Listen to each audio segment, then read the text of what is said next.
तो आदाब, नमस्कार, गुड इवनिंग, सत श्री अकाल। एक बार फिर आप तमाम लोगों का स्वागत है क्राइम तक की कहानी के इस एपिसोड में। उम्मीद है पूरी फैमिली अच्छी होगी। आज की कहानी आपको सुनाऊं उससे पहले अपडेट दे देता हूं आपको एंटीलिया केस की। कल 19 मार्च रात करीब 10:30 बजे एनआईए की टीम पुणे से एक फॉरेंसिक एक्सपर्ट्स की टीम आई थी फॉरेंसिक लैब से।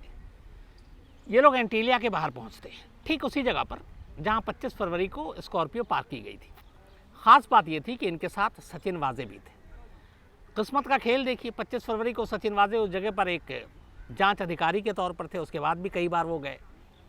कल एक मुजरिम के तौर पर वो एंटीलिया के बाहर थे एनआईए की हिरासत में। और क्यों ले जाया गया उनको?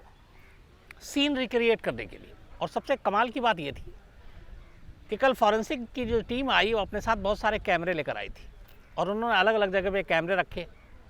और उसके बाद सचिन वाजे को एक कुर्ता पहनाया गया, उनका चेहरा रुमाल से ढका गया, आसपास की लाइट बंद की गई।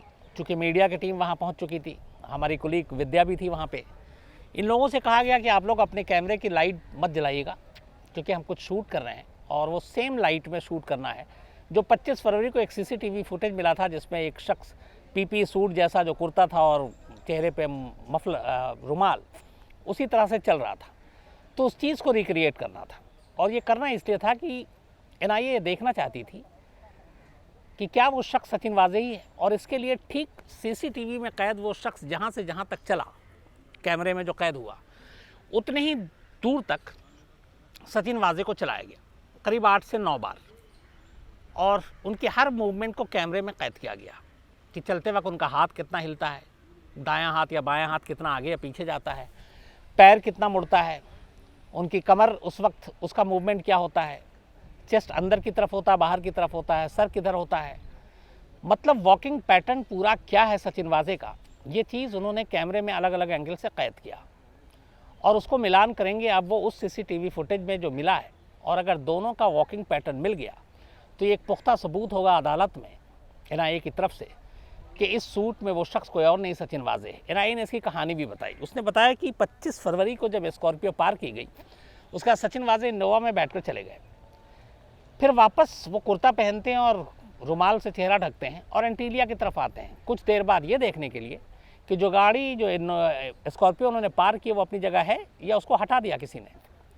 तो ये चेक करने के लिए वो दोबारा उस जगह पे पहुंचते हैं और इत्तेफाक से सीसीटीवी कैमरे में कैद हो जाते हैं। तो कल बाकायदा इसका ट्रायल हुआ, फॉरेंसिक टीम की निगरानी में उनके हर मूवमेंट को कैद किया गया।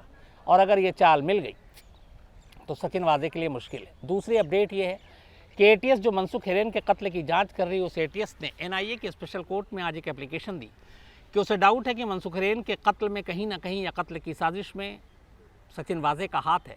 इसलिए वो सचिन वाजे की वो पुलिस कस्टडी चाहती है ताकि उनसे पूछताछ कर सके।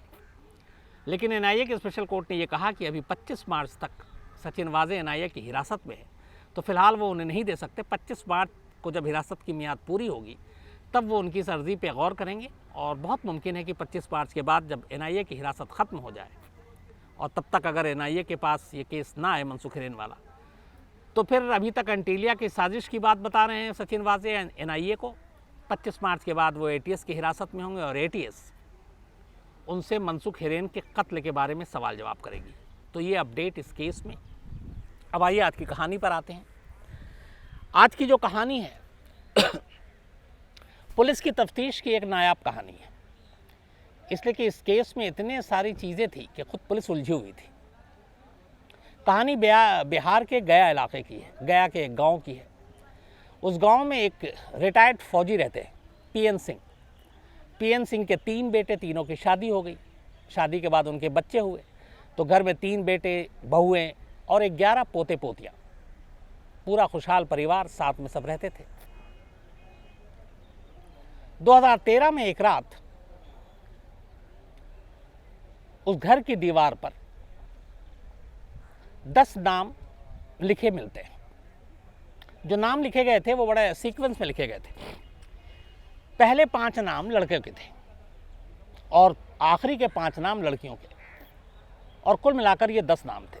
और ये 10 के 10 जो नाम थे ये पीएन सिंह के पोते और पोतियों के थे और उन्हीं के घर के दीवार के बाहर ये नाम लिखे थे। तो पहले तो किसी को समझ में नहीं आया कि इस नाम का मतलब क्या है। फिर ये लगा कि किसी बच्चों की है कि चलो इस घर में इतने बच्चे रहते हैं, बचपन में कई लोग होता था अपने नाम लिखने का शौक, लिख दिया होगा। तो इसको कोई सीरियसली लेता नहीं है। बट सुबह होते होते उस घर से 5 लाशें मिलती हैं और इत्तेफाक से जो सीक्वेंस में नाम लिखे गए थे, पहले 5 नाम लड़कों के थे और आखिरी के 5 नाम लड़कियों के।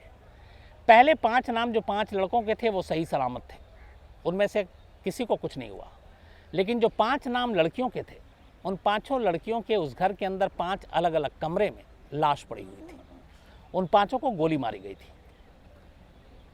पुलिस पहुंचती है मौके पर, तफ्तीश होती है। इसके बाद दीवार पे लिखे हुए इस नाम की बात भी पुलिस के कानों तक आती है, पुलिस देखती है, हैरान भी होती है।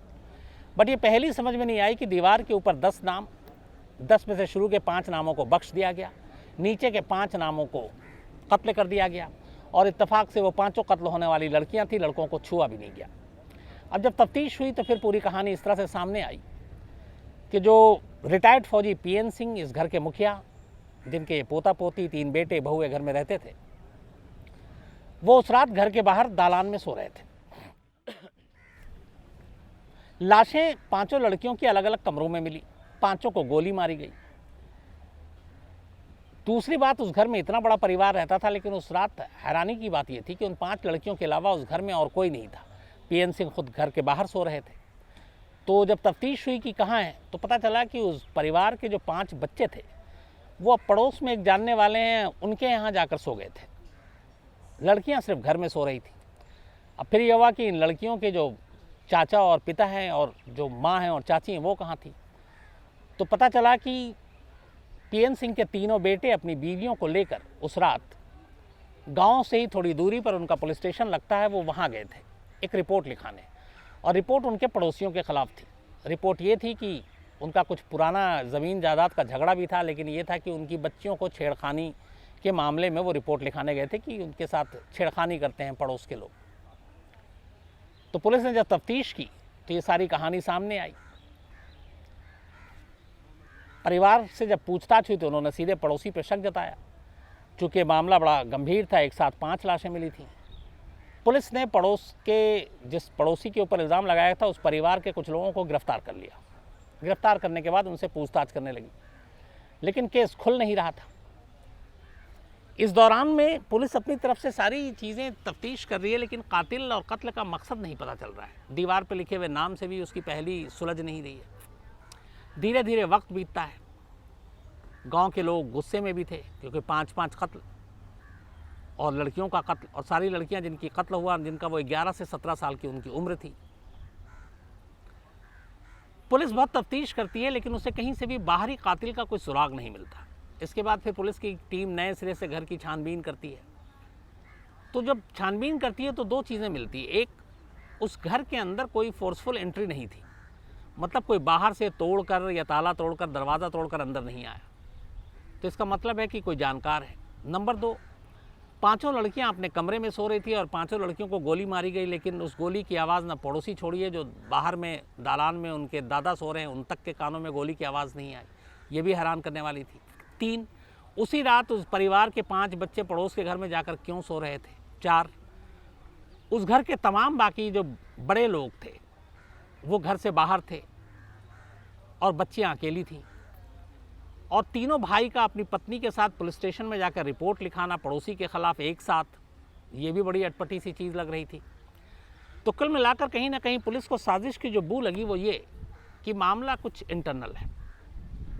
लेकिन माहौल ऐसे थे, घर में 5 लाशें, रोना पिटना कोहराम, सबूत को है नहीं, आप किससे पूछताछ करें।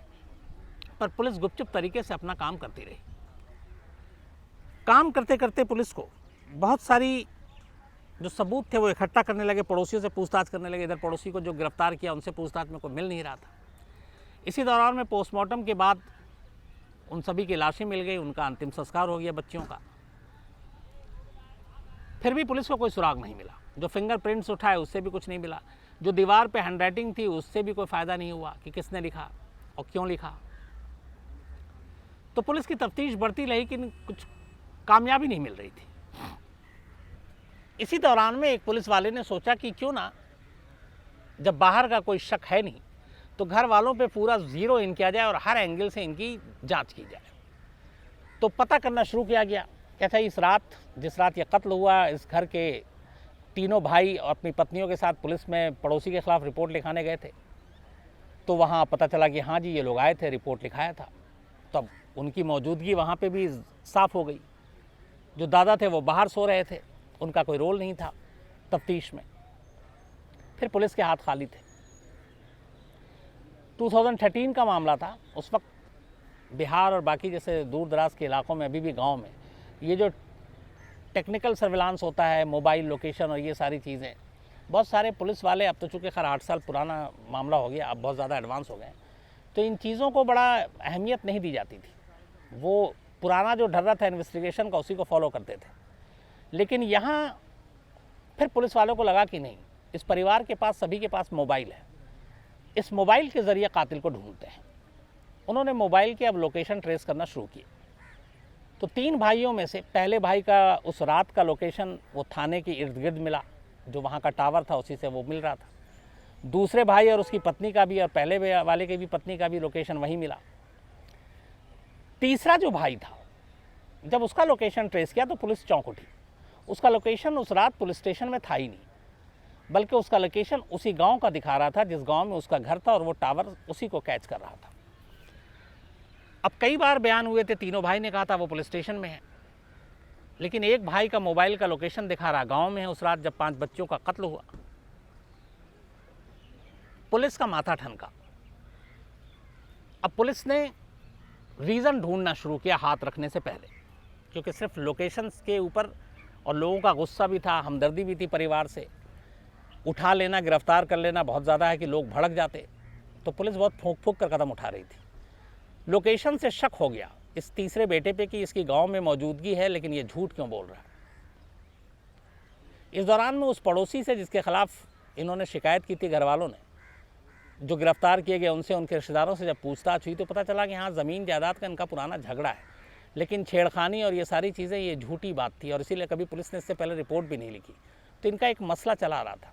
लेकिन इस मसले में कई बार इस परिवार ने धमकी दी थी, तुम लोगों के साथ ऐसा करेंगे कि फांसी से कम कोई सज़ा नहीं होगी। ये लाइन जब पुलिस ने सुनी कि फांसी से कम सज़ा नहीं होगी, और इधर 5 लाशें, कहीं ना कहीं दोनों को जोड़ा। लोकेशन मोबाइल का गांव। आखिरकार पुलिस के पास अब और कोई रास्ता नहीं बचा। पुलिस को यकीन हो गया कि इस कत्ल के पीछे घर के किसी शख्स का हाथ है, और इसी के बाद पुलिस ने उस शख्स से, उस तीसरे शख्स को बुलाया, उससे पूछताछ की और पूछा कि उस रात तुम पुलिस स्टेशन में नहीं थे। वो घबरा गया। उसके बाद उसे गिरफ्तार कर लिया। गिरफ्तार करने के बाद जब उसे पुलिसिया अंदाज में पूछा गया, अच्छा, इस गिरफ्तारी को और पूछताछ को भी बड़ा उस वक्त सीक्रेट रखा गया था, इसलिए कि जिस घर में कत्ल हुआ उसी घर के, उसी बच्चियों के बाप या चाचा में से एक को किसी को उठा ले, और जो 5 बच्चियाँ मरी थी उनमें से एक का ये बाप भी था और बाकी बच्चियों का चाचा, तो गांव वाले और भड़क जाएंगे, गुस्सा हो जाएंगे। तो बड़ी खामोशी के साथ पुलिस ने अपना काम किया, उसको उठाया, उससे पूछताछ की, और आखिरकार वो टूट गया। उसने अपना गुनाह कबूल किया। फिर उसके दोनों भाइयों और बाप को बुलाया गया, लगा कि ये लोग भी शामिल हैं। तो जब उनके सामने पूरी कहानी रखी गई तो वो यूँ थी कि पड़ोसियों के साथ झगड़ा था ज़मीन जायदाद को लेकर। इधर इस घर में 5 बच्चियाँ थीं, तीनों भाई के, बेटियाँ बड़ी हो रही थीं, 11 से 17 साल उम्र हो गई थी। इनमें से एक भाई हमेशा कहता था कि मैं अपने पड़ोसी को ऐसा सबक सिखाऊंगा और ऐसे केस में फंसाऊंगा कि कम से कम फांसी होगी और हमारी दुश्मनी भी ख़त्म हो जाएगी, ज़मीन जायदाद का भी झगड़ा ख़त्म हो जाएगा। पर कहीं ना कहीं उसके मन में एक और चीज़ थी कि घर में 5-5 बेटियां बड़ी हो रही हैं, इनकी शादी है, इनका दहेज है, तो बेटियों का बोझ भी उसके दिमाग में था।